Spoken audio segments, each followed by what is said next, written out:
Yan, ito na yung bagong belt, no. So ito kasi na 5PK 1070, nawala na yung pinakasampul na hulog.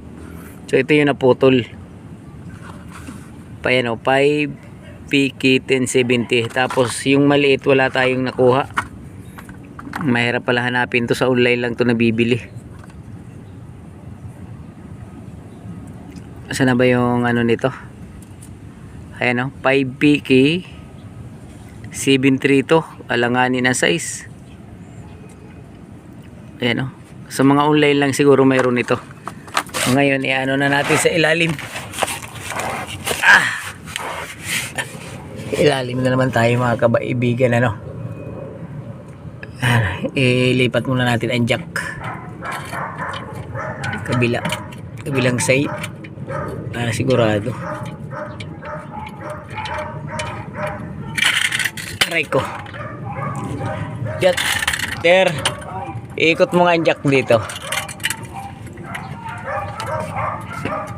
sigurado lang na safety tayo sa ilalim. Screw na lang yung okay na yan. Sige, screw na lang pamihit mo dyan para biglang bumaba, wala tayong suporta.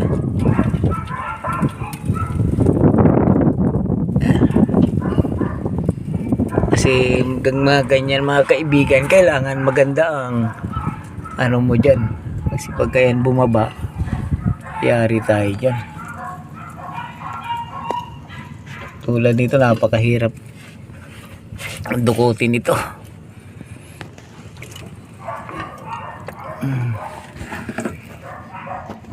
Makita yung ilalim ng belt. Takip lang ba tong adjuster na to?